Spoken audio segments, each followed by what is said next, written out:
मीरपुर नाम के शहर में तेजस अपनी पत्नी नीरू के साथ रहता था। पति पत्नी दोनों ही नौकरी करते थे। एक दिन तेजस गांव अपनी माँ के पास फोन करता है। हेलो, प्रणाम माँ।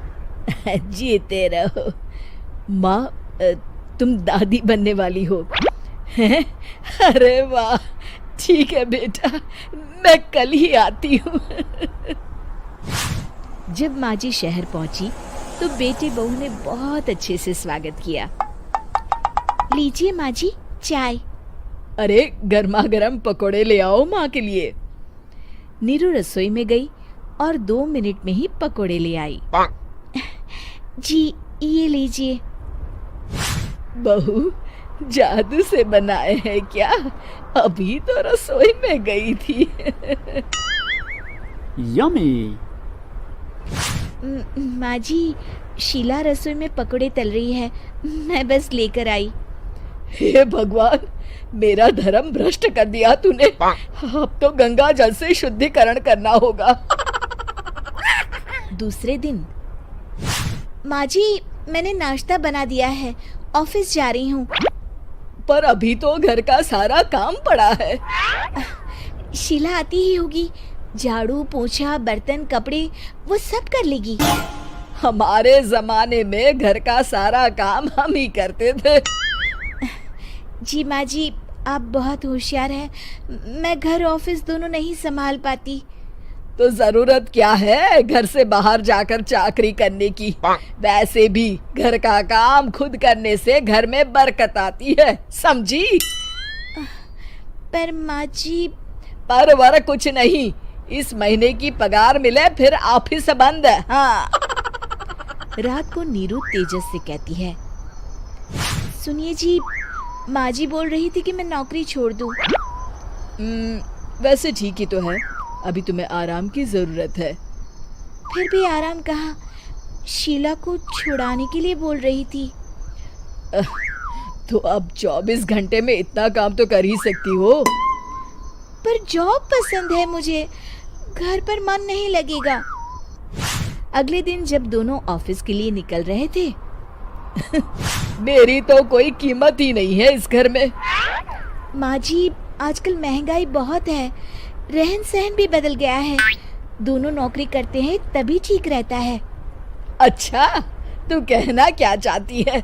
मेरा बेटा तुझे बिठा के खिला नहीं सकता? तू ही इस घर का खर्च चला रही है, हैं? नहीं माँ जी, मेरा वो मतलब नहीं था। मतलब खूब समझती हूँ, ये बाल धूप में सफेद नहीं किए मैंने। हाँ। अब तो ये रोज का काम हो गया था। तेजस भी रोज की झिकझिक से परेशान हो गया था। एक दिन उसने कहा, नीरू, वैसे भी तुम्हें मैटरनिटी लीव मिलने वाली है, तो अभी से ही छुट्टी ले लो। पर क्या, मेरी सैलरी अच्छी खासी है। आखिर नीरू ने रिजाइन कर दिया।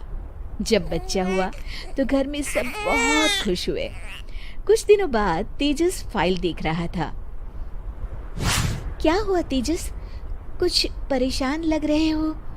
हाँ, वो हमारी जितनी सेविंग्स थी वो तो हॉस्पिटल में और छठी के फंक्शन में खत्म हो गई है नीरू। और अभी वैसे मंदी चल रही है तो मैं बोल रही थी कल मुन्ना को हेपेटाइटिस का टीका लगवाना है। नीरू, क्या पोस्टपोन नहीं कर सकते? नहीं जी, बिल्कुल नहीं। अब तेजस को समझ में आ रहा था कि उससे गलती हुई है। पैसों की कमी का असर घर के माहौल पर भी पड़ रहा था।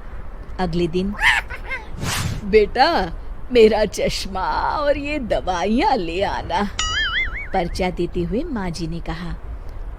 जी। तेजस, मुन्ना के लिए दूध का डिब्बा और डायपर भी ले आना, और ये किराने के सामान की लिस्ट है, इसे भी लाना है। तेजस गुस्से में लिस्ट मरोड़कर फेंकता है और चिल्लाता है, पैसे क्या पेड़ पर उगते हैं? ये ले आना, वो ले आना। अरे पर ये जरूरत का सामान ही है। वो गुस्से में बिना कुछ कहे ऑफिस चला गया।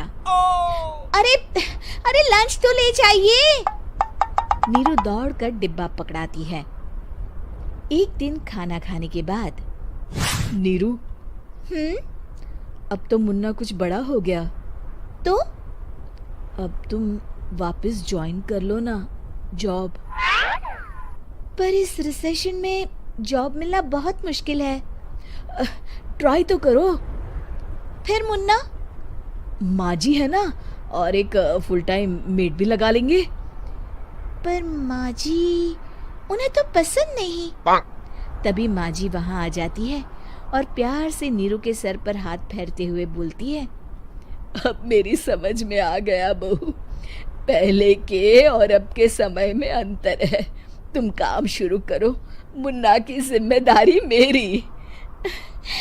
मेरी प्यारी माँ जी। ये कहकर नीरू उनके गले लग गई। शिक्षा, परिवर्तन संसार का नियम है, हमें भी समय के साथ चलना चाहिए। उम्मीद है कि आपको हमारी ये कहानी पसंद आई होगी।